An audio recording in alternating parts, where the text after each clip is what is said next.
He's on it, but, oh, my goodness. No, he didn't like the looks of that one the moment He turned away, didn't he? Yeah. Well, both players are terrific bowlers, no question about it, but they both rolled over 300 in their first match, but here in the second, having difficulties with corner pins and head pins. It's one of those you take it, no, I'll take it kind of games. This can be spared, though, but not with that one. Well, that's 2 balls in a row Willie hasn't really been very happy with, and he knew it as soon as they left his hand. Think he's working too fast? Hard to say. Hard to say how you feel at the time. Well, he got the largest number of pins on the right side and gets a total of 13. Now he's at 114. So now we see number 6 frame.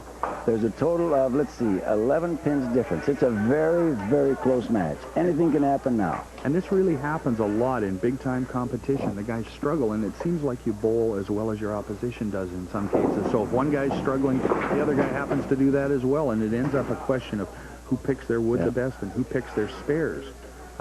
Their previous games, they both got good starts, and they ran away and hid, basically. Now it's going to be a real fight because they're both struggling. Willie needs a spare here.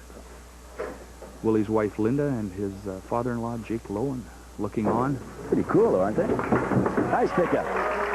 Ooh, that was close. Again, Willie knew he didn't throw a very good ball. He's got the rubber. 3-pin real thin. Let's see this. He just about blows by it. But a big spare for Willie Orne, and that is in the 7th frame. Now, the 7th frame for Gino Zebarth of Millard, Alberta, 306 in his first match, and I can't believe that. This is impossible to do. That was a great-looking ball that he just left aces on. Oh, yeah. Unbelievable to see the kind of reaction. You see both 3 pins go straight back. Flew up, too. Bowling ball nowhere to be found.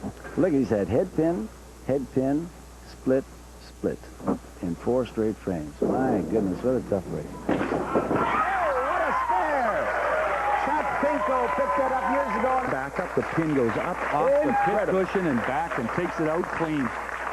That's just a great pressure shot. Oh, my goodness. Gino's made 2 important spares that could be the difference. In the first match, he spared up that head pin split, and actually it ended up leading him to victory because all of a sudden he turned and ran a bunch of strikes. See if that spare on the aces makes a difference in this game. You're right, Bill. He has pulled off the big shots now. We haven't seen that, as we said, since Pat Pinko a long time ago in the early part of our series. And here again we have a spare. So it can be done, bowlers out there. It can be done. Sometimes what will happen to a bowler in this situation, Gino's gone 2 head pins in a row, 2 sets of aces. Almost like he pulled that to avoid hitting the head pin. Now, they don't do that intentionally, but it sometimes goes through your mind. Got a spare, though, so he's really scrambling now. He's really working hard.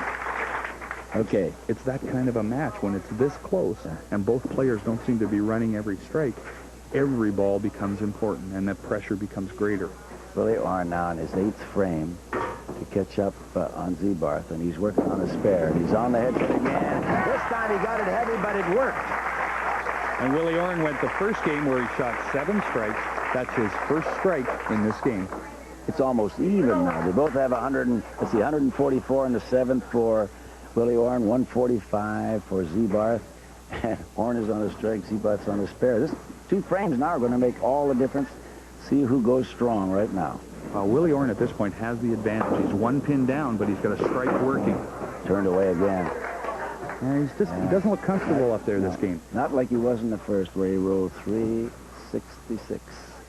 But it's a possibility of a spare, and he's working on a strike. He still could count pretty well. Got to take his time and make sure of the spare. Got it. Yep.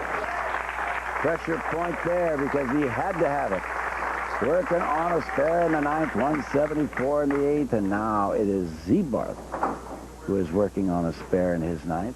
See what he can do.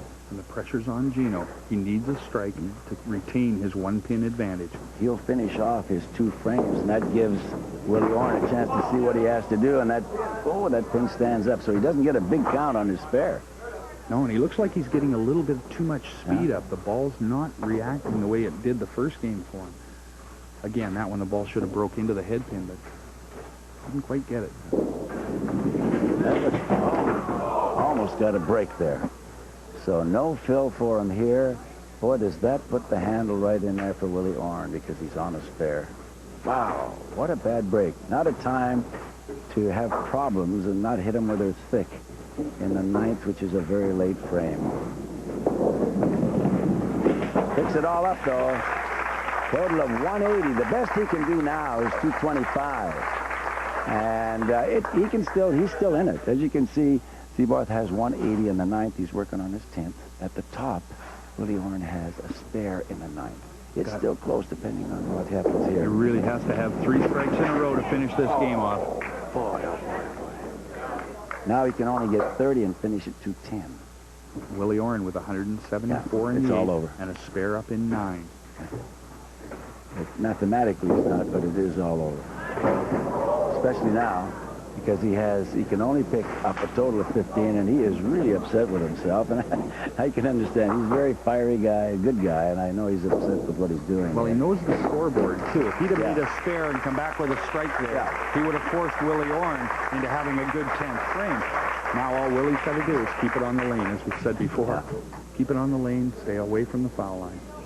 Boy, they both had trouble with corner pins, head pins. Now, all he has to do, hit him with a thick, and he does. I cannot believe what is happening here. Now he has a total of 194, but you know what? If he goes through the hole twice, no, it can't be done. I was going to say that he might have, but that was all over.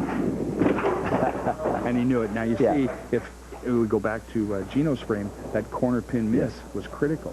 In this situation now, he would have had a chance to win it. And Willie cleans it all up. He can get a head pin. So Willie Orn finishes with a total of 209. A close match from the start, and Willie had to grind it out. Wife Linda is relieved and happy it's over, and Willie is too. Willie was on the head pin all the time with 6 spares and 1 strike plus 2 head pins. Gino couldn't seem to get anything going in the second half, but stayed close. Willie Orn is now in the semifinals as he continues his quest to win a 2nd consecutive title.